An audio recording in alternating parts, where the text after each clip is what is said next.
A continuación, en esta mesa redonda, vamos a platicar sobre los patrones radiológicos por COVID-19 en la placa de tórax. Esta charla la voy a compartir con el doctor Fernando Reyes Olagaray, residente de radiología de este hospital de especialidades, y posterior a la charla retomaré los hallazgos radiológicos. ¿Qué tal? A continuación empezaremos a hablar un poco sobre qué es lo que nos ha pasado con la infección del SARS por CoV-2. A finales del 2019 y a principios del 2020 se comenzaron a ver algunos pacientes los cuales tenían una característica que era el síndrome de dificultad respiratoria aguda. Los primeros reportes de los pacientes indican que fue originado en Wuhan, China, en un mercado en donde cual tienen la costumbre de comer comida silvestre. Algunas de las especies a las cuales se adjudica esta transmisión es el pangolín o murciélago. El causante de este virus es un ARN monocaternario de la subfamilia beta de la familia de los coronavirus. Básicamente, como dijimos al principio, es una infección o se llama infección por SARS-CoV-2 y la enfermedad sería COVID-19. Al ser un síndrome de dificultad respiratoria aguda, vamos a tener que el principal afectado va a ser el pulmón, pero también vamos a tener en cuenta que puede haber daño renal, cardíaco, cerebral, algunas manifestaciones hepáticas y algunas manifestaciones hematológicas, y como tal puede presentar los pacientes falla orgánica múltiple. Un poco de la epidemiología y cómo se ha ido propagando la infección, hay que tomar en cuenta la época en la que estamos. Es muy diferente a la época que estuvimos en otro tipo como la peste o como la influenza. ¿Por qué? Porque ahorita ya es un mundo globalizado, tenemos más accesos a viajes, a reuniones, están las redes sociales y tenemos más conocimiento sobre las situaciones que nos han pasado. Por esto mismo la infección se esparció rápidamente y para las medidas de prevención, una de las razones o de las causas que más nos ha ayudado ha sido la prevención por medio del aislamiento. De este mismo modo, se ha demostrado que a través de la transmisión de microgotas o partículas se puede inocular los pacientes o nosotros mismos, y esto puede ser una inoculación directa al tocar las mucosas. Para centrarnos un poco, hay que ver lo siguiente. Los casos más severos se adjudican a las siguientes comorbilidades: diabetes mellitus, hipertensión arterial sistémica, obesidad mórbida, con un predominio hacia las personas del sexo masculino. En México, en la última actualización que revisamos antes de preparar la exposición, en los datos extraídos del CONACYT, el día 27 de octubre del 2020, tenemos en cuenta los siguientes porcentajes. La comorbilidad más frecuente en México es hipertensión arterial sistémica. Esto cuenta con un 18.91% de los pacientes que han dado positivo a SARS-CoV-2. La obesidad se encuentra en segundo lugar, más o menos con el mismo porcentaje, con un 17.42%, siguiendo la diabetes con 14.96%, y por último tenemos registrado el tabaquismo con 7.28%.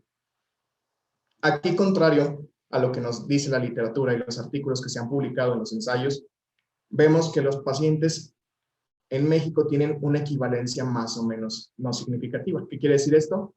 Que los pacientes del sexo masculino solamente de los que han dado positivo es un 51.36% y las personas del sexo femenino un 48.64%. Asimismo, lamentablemente por diferentes cuestiones, yo creo que todos conocemos a alguna persona que ha sido infectada por SARS-CoV-2 o lamentablemente que haya fallecido. Por lo tanto, en la página y en el mismo día de la actualización del 27 de octubre del 2020, en los datos extraídos del CONACYT, vamos a tener esta siguiente tabla, en la cual nos divide en dos tipos de pacientes: los estimados y los acumulados, que son los confirmados. Hasta ese día, positivos estimados tenemos 1.045.428 pacientes. Defunciones estimadas, 104.889. Activos estimados, 48.350. En cuanto a los confirmados acumulados, tenemos 901.268 pacientes. En cuanto a los negativos acumulados, 1.086.229. En cuanto a los sospechosos acumulados, tenemos la cantidad de 335.517. Y en las defunciones acumuladas, hasta ese día, tenemos 89.814 pacientes. Y por lo tanto también se tiene un seguimiento de los pacientes recuperados en un total de 659.473 y los pacientes activos que son 30.041. Todo esto es importante porque ha marcado una pauta en cuanto a nuestro comportamiento en la vida social, en la vida académica y en nuestra vida diaria.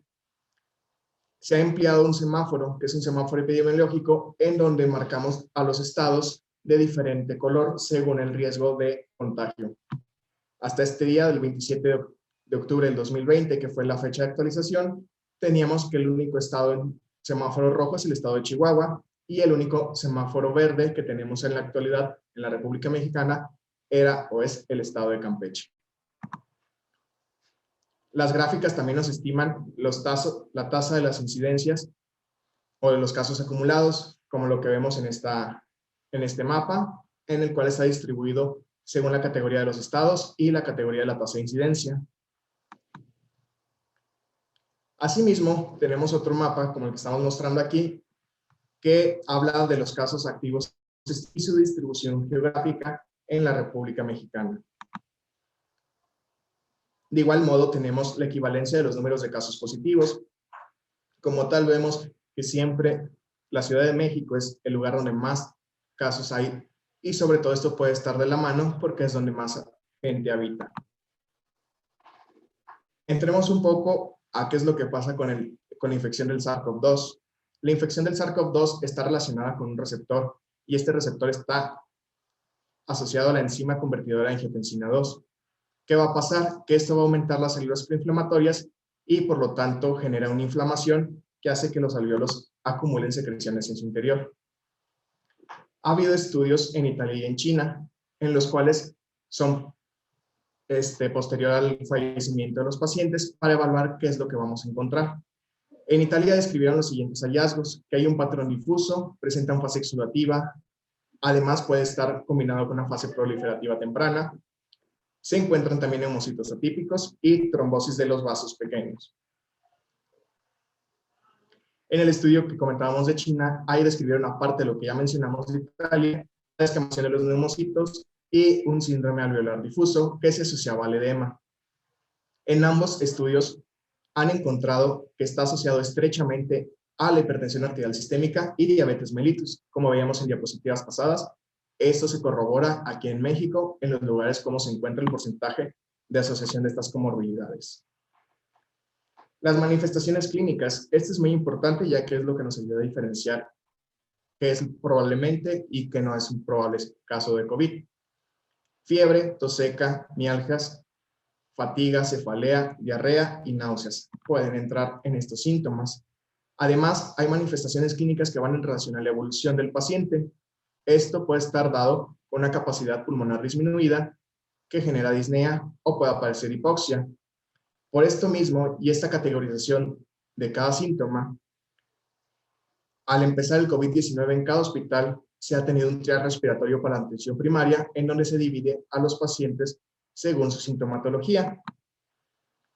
El diagnóstico como tal es la reacción en cadena polimerasa, cualquiera de las pruebas que se use, ya sea exudado faríngeo, lavado bronquialveolar o lavado bucal. De igual manera, se pueden hacer serología por medio de los diferentes tipos de anticuerpos, como es el IgM y el IgG. En cuanto al enfoque imagenológico, esto es muy importante, ya que en este hospital y en otros, los rayos X, ultrasonido y tomografía han jugado de manera importante para el diagnóstico y escrutinio de los pacientes probables por infección de SARS-CoV-2. En este hospital, nosotros hemos participado en un protocolo de investigación en donde hemos comparado la evolución de los pacientes por medio de ultrasonido y radiografía de tórax. Actualmente, con la tecnología y los software que tenemos en tomografía, también se pueden hacer cierto tipo de reconstrucciones volumétricas para medir el daño pulmonar. Otra de las cosas que ha detonado esta pandemia ha sido que agrupaciones o asociaciones de radiología como la RCNA y la ER han abierto apartados en sus páginas con los cuales pueden dar autorización para leer sus publicaciones que están actualizadas y no hay ningún seguro para acceder a ellas. Muy bien, vamos a continuar ya que el doctor Reyes Olagaray nos ha hecho favor de dar la introducción de esta enfermedad. Vamos a hablar de los aspectos radiográficos en cuanto a la imagenología de este protocolo que se llevó a cabo aquí en el hospital. La radiografía convencional y digital ha sido el método de imagen inicial para el empleo de los diversos hospitales. Los triage presentan su atención primaria para el escrutinio. En comparación con la tomografía, tiene menor impacto para diagnosticar. La radiografía puede ayudar a la evolución clínica y a la evolución radiológica. La radiografía portátil en el protocolo de atención y manejo en el hospital de especializados ha sido el pilar principal en la evaluación del triage y el manejo clínico del paciente. Es básicamente llevar un aparato de rayos X portátil a un paciente, independientemente de la posición en la que se encuentre, si está en decúbito prono, en decúbito supino o el paciente está en bipedestación. En esta pandemia es difícil de pronto trasladar a equipos como tomografía computada, equipos fijos, trasladar al paciente. El equipo portátil, la ventaja que tiene es que lo podemos descontaminar rápidamente, acudimos directamente a la cama del paciente y evita traslados innecesarios. En cuanto a los hallazgos radiográficos asociados, lo que se encontró, como están en las publicaciones en el mundo, principalmente aquí en el hospital, fueron las imágenes en vidrio desluzado de predominio periférico e inferior y las constelaciones parciales. Como pueden ver aquí en la placa de tórax, un ejemplo clásico y típico de imágenes en vidrio desluzado, zonas de consolidación bilateral inferior y la presencia de patrón septal bilateral. En cuanto a las clasificaciones, se han manejado en esta pandemia varias clasificaciones en el mundo. Se han tratado de estratificar o clasificar los hallazgos pulmonares. La búsqueda por tener un factor pronóstico ha hecho desarrollar algunas investigaciones.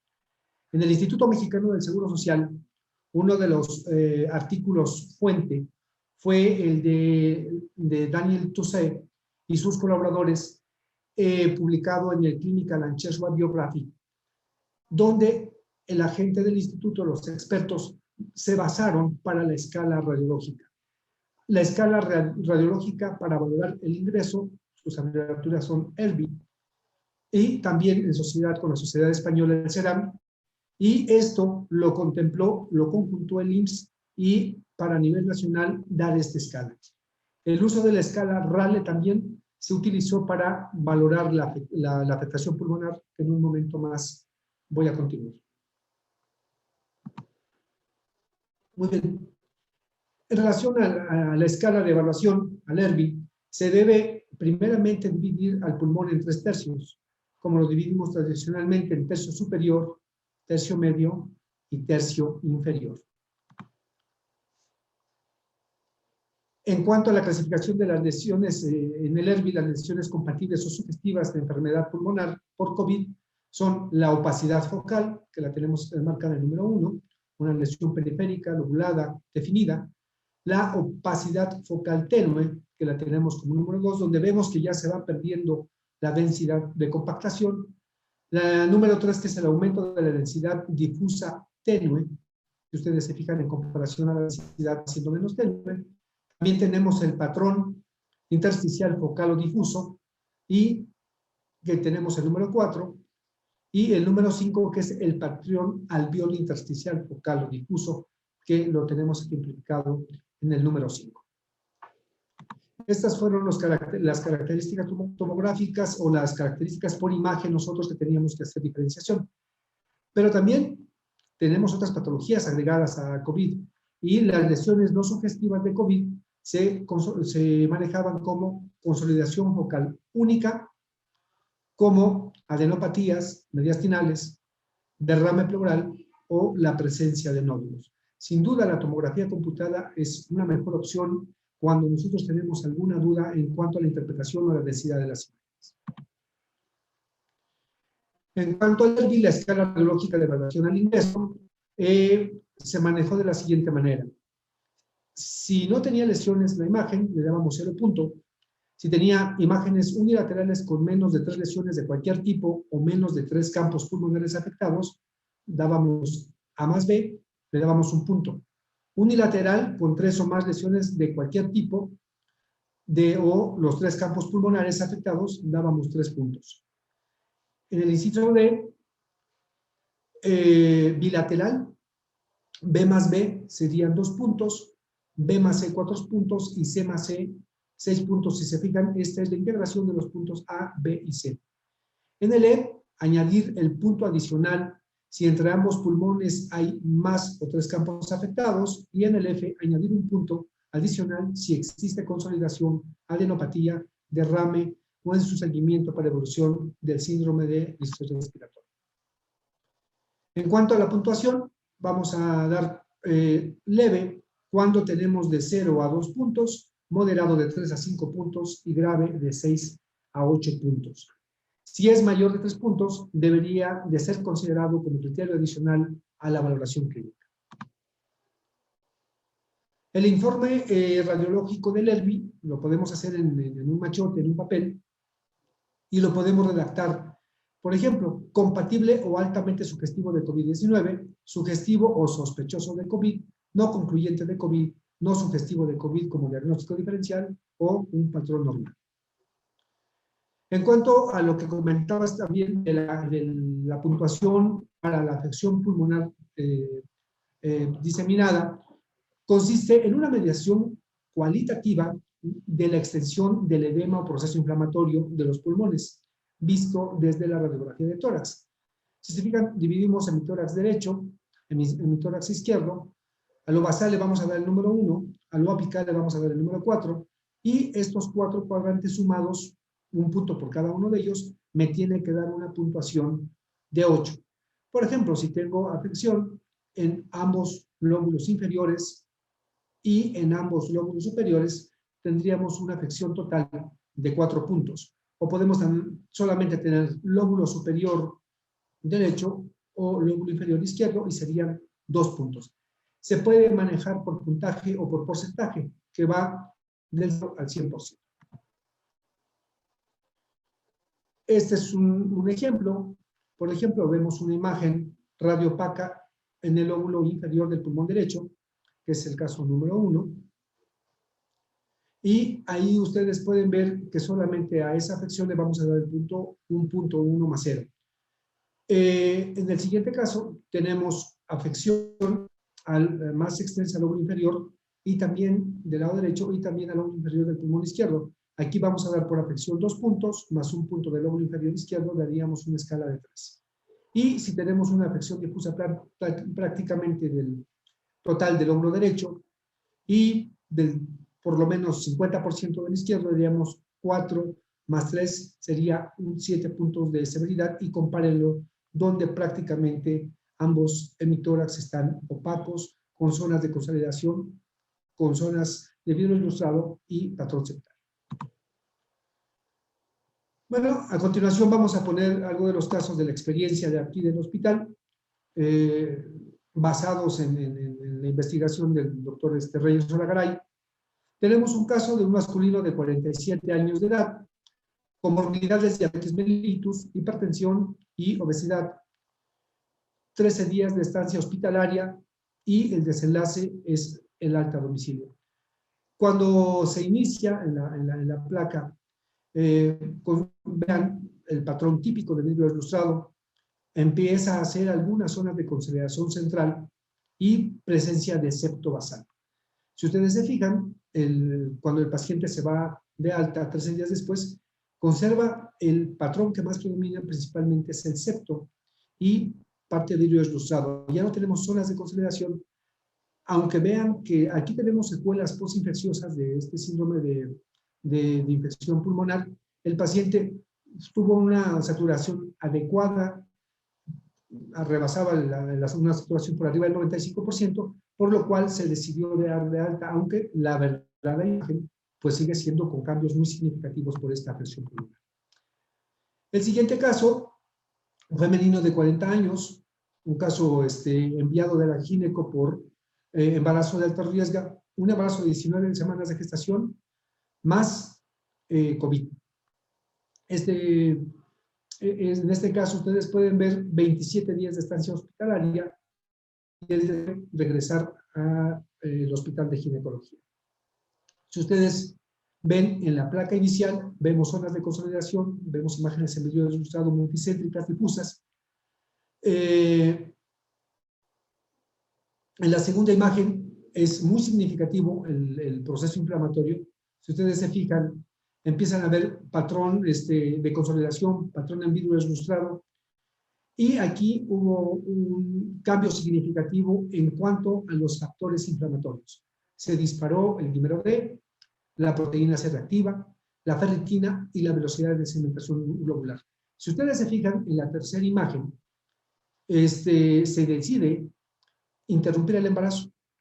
Y vean el cambio significativo. ¿Eso qué significa? Que el patrón inflamatorio per se del COVID tenía asociado o estaba potencializado por el embarazo. Cuando se interrumpe el embarazo, ustedes pueden notar una diferencia significativa en cuanto al patrón de consolidación. En la cuarta imagen, ustedes pueden observar solamente como secuela septo y patrón de vidrio ilustrado periférico y el alta del paciente con secuela postinfecciosa, predominio de patrón septal y vidrio ilustrado. Pero aquí el caso se muestra como interesante por el factor inflamatorio per se del embarazo más el factor inflamatorio del COVID. Muy bien, tenemos un siguiente caso, masculino de 35 años, 10 días de estancia hospitalaria, hipertenso, obesidad, desenlace alta a domicilio.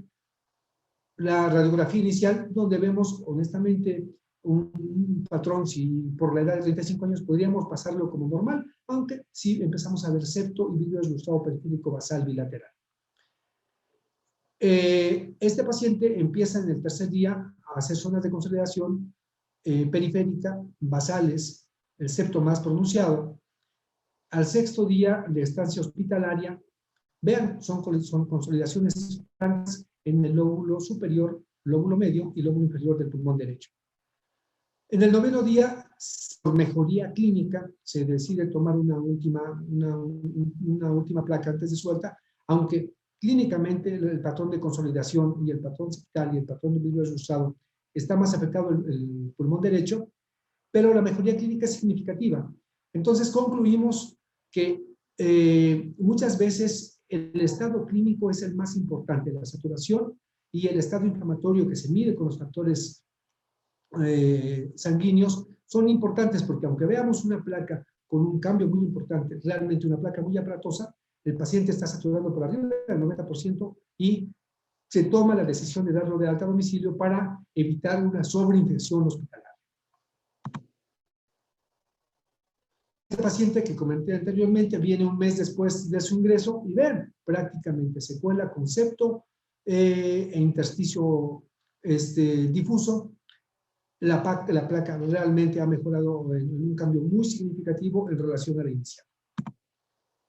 Un siguiente caso, masculino de 71 años, estancia hospitalaria 11 días, factores de comorbilidad, hipertensión, sobrepeso, y fue uno de los pacientes que falleció.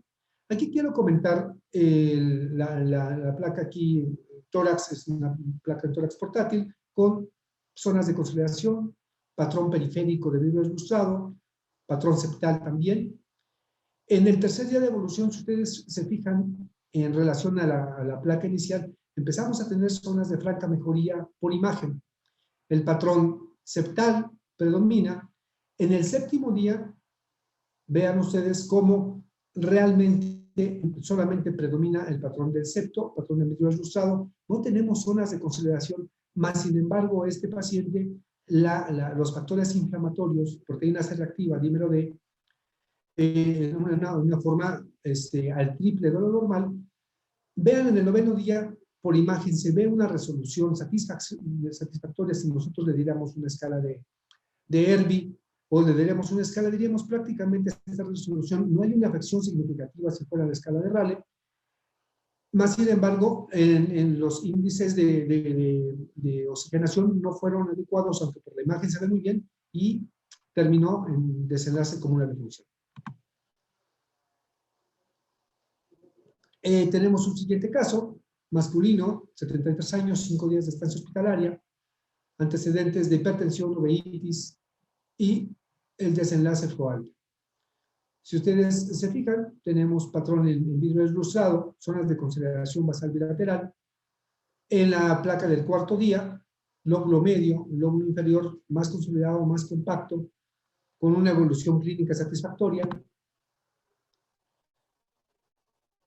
Y este paciente de alta a su domicilio. El siguiente caso tenemos un caso de un masculino de 34 años de edad, obesidad, 6 días de estancia hospitalaria, también un desenlace de alta domicilio.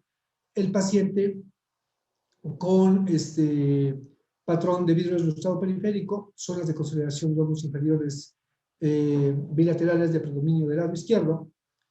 Si se fijan aquí en la placa del tercer día, nosotros vemos una resolución significativa del patrón de consolidación y en el sexto día, vean, ya tenemos datos de patrón septal, vidrio deslustrado y sin embargo con una saturación satisfactoria que permite que el paciente se vaya de alta a domicilio. Pero también tenemos casos realmente aparatosos. Desafortunadamente es un proceso inflamatorio sistémico que entre más tiempo lo dejemos evolucionar, lógicamente el patrón fisiopatológico del edema y de la fibrosis que hace posinflamación o durante la inflamación suele ser muchas veces irreversible. Vean este caso inicial, masculino de 58 años, diabetes mellitus, 14 días de estancia hospitalaria. Desde la placa inicial vemos unas zonas de consideración bilateral, afección pues, de escala de Rayleigh de 8 puntos, una afección total. Predomina más el patrón compactado de consideración en comparación al vidrio deslustrado. Vean el cuarto día, aunque se ven menos densas las lesiones, el patrón se sigue comportando de la misma manera.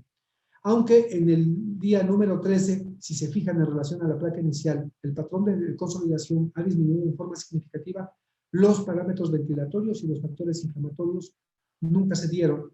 Y vean aquí, aunque la placa se ve menos agresiva o menos aparatosa, el desenlace finalmente de este paciente es la defunción.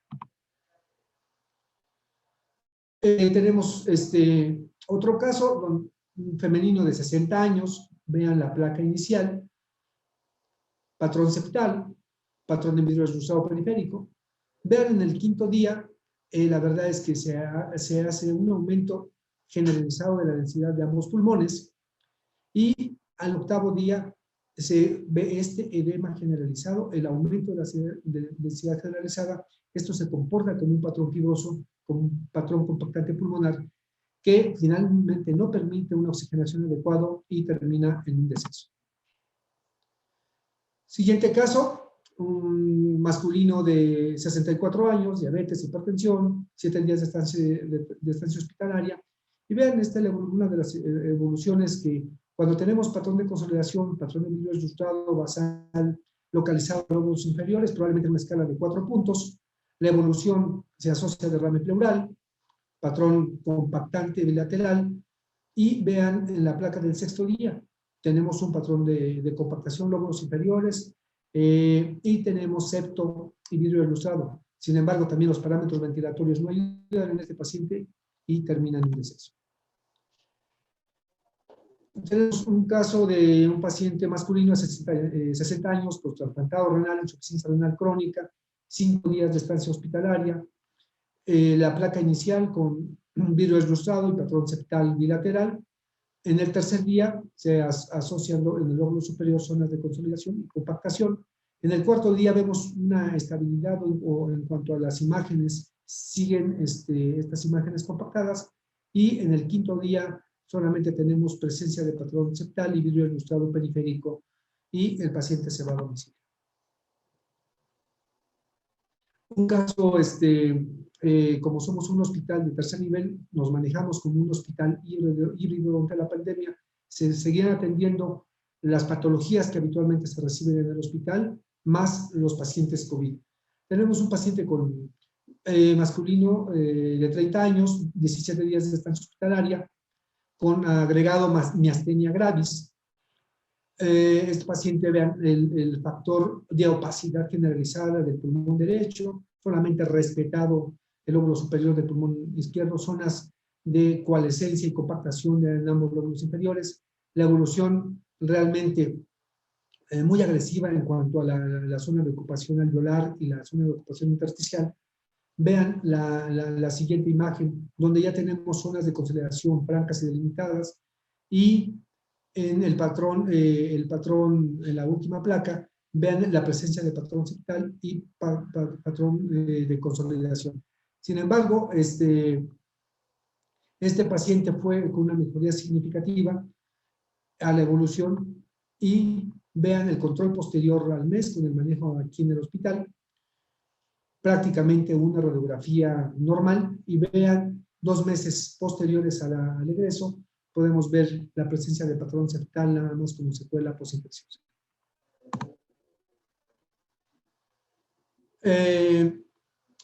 Por ejemplo, vamos a mostrar este caso, mujer de 86 años, la paciente llega con factores para criterios de intubación, zonas de consolidación franca, vidrio ilustrado periférico. Después de la intubación, la paciente se le condiciona una telectasia del pulmón del lado izquierdo, se hace un reacomodo del tubo, donde se puede ver una mejoría significativa de la telectasia. Aquí veamos, son unas zonas en el lóbulo inferior del pulmón derecho sobre una sobreinfección agregada, índice de estancia hospitalaria, una mejoría significativa de la radiografía de tórax, 17 días de estancia hospitalaria, esta zona de factor agregado en cuanto a la consolidación, lóbulo medio, lóbulo superior, no la logró superar la paciente, y el desenlace es la recuperación. Tenemos un siguiente caso, masculino de 62 años de edad, 33 días de estancia hospitalario, un paciente con una cardiopatía agregada, una placa inicial con factor compactante de consolidación, lóbulo medio, lóbulo inferior del pulmón derecho, al igual que el lóbulo inferior del pulmón izquierdo. El paciente se hace, por cuestión clínica, se extuba con una mejoría significativa, más sin embargo, el patrón fibroso compactante no logra que se expanda en forma adecuada el pulmón. Se realiza una nueva intubación del paciente, y vean el cambio significativo en cuanto a la mejoría. Más sin embargo, este paciente pues nunca respondió a los patrones ventilatorios, aunque en la imagen se ve una mejoría, y termina en defunción. Estas son las referencias. Les doy las gracias por la participación y por su tiempo en habernos dedicado estos minutos a esta charla.